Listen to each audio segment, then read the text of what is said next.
ரொம்ப மகிழ்ச்சியாக இருக்குது. தலைவர் ஆரம்பத்திலேருந்தே சொல்லிகிட்டே இருப்பார், எம்எல்ஏ மினிஸ்டர் ஒரு சிஎம் எல்லாம் பதவி இல்லை பொறுப்பு அப்படின்னு தான் சொல்லுவார். இது தமிழக மக்கள் இந்த அளவுக்கு தமிழக வெற்றி கழகத்தின் மீதும் தலைவர் அவர்கள் மீதும் நம்பிக்கை வைத்து வாக்களித்திருக்கிறாங்கன்னா அந்த அளவுக்கு எங்களுக்கு பொறுப்பு இருக்குது. அதனால் மக்களுக்கு என்ன தேவையோ அதை செய்யணும் அப்படின்னு தான் தலைவர் அவர்கள் சொல்லியிருக்காங்க. இந்த தேர்தலில் முக்கியமாக 2-3 விஷயங்களை தமிழக மக்கள் ஆணித்தரமாக இந்தியாவுக்கே ஏன் உலகத்துக்கே சொல்லியிருக்காங்க. இப்போ பார்த்தீங்கன்னா ஒரு குற்றச்சாட்டு இருந்தது, தமிழக மக்கள் பணத்தை வாங்கிட்டு தான் பணம் வாங்கிட்டு ஓட்டு போட்டுட்டு இருந்தாங்க அப்படிங்கிற குற்றச்சாட்டு இருக்கு. நம்ம மக்கள் மீது அந்த குற்றச்சாட்டு கண்டிப்பாக சுமத்தவே முடியாது. ஏன்னா இது வரைக்கும் பார்த்தீங்கன்னா வேற மக்களுக்கு ஆல்டர்னேட்டிவ் சாய்ஸே இல்லாமல் தான் இருந்தது.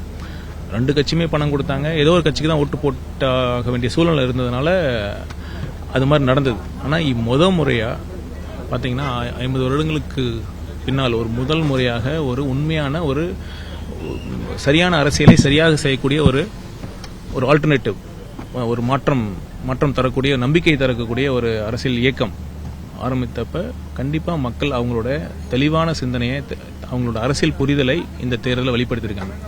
பெரியார், நான் திரும்ப சொல்கிறேன், இது பெரியார் மண். இந்த பெரியார் மண்ணுங்கிறத தமிழக மக்கள் ஆணித்தரமாக நிரூபிச்சிருக்காங்க. அவங்க பகுத்தறிவோடு சிந்திச்சு யாருக்கு பணம் கொடுத்தாலும் சரி, என்ன கொடுத்தாலும் சரி, புடவை கொடுத்தாலும் எது கொடுத்தாலும் சரி, அவங்க பகுத்தறிவை பயன்படுத்தி இந்த தேர்தலில் சரியான தலைவர்களை தேர்ந்தெடுத்திருக்காங்க. அதனால் ரொம்ப ரொம்ப மகிழ்ச்சியாக இருக்குது. தமிழக மக்களின் தீர்ப்புக்கு நாங்கள் தலை வணங்குகிறோம். வெற்றி பெற்ற வேட்பாளர்கள் ரிசார்ட்ல தங்க வச்சிருக்கோம், அதுக்கான காரணம் யார் சொன்னா ரிசார்ட்ல தங்க வச்சிருக்கேன்னு? அதெல்லாம் ஒண்ணும் இல்லை. இங்க பாருங்க, இங்க இருக்கிறவங்க எல்லாம் யாருக்கு வீடு, என் கூட இப்ப நானும் தான் வெற்றி பெற்ற வேட்பாளர், நான் இங்கேயா இருக்கேன் நம்ம. அதனால இல்ல, யாருக்கு தங்கும் வசதி தேவைப்பட்டது அப்படின்னு கேட்டாங்களோ அவங்களுக்கு மட்டும் நாங்க அரேஞ்ச் பண்ணிருக்கோம். அதைப்படி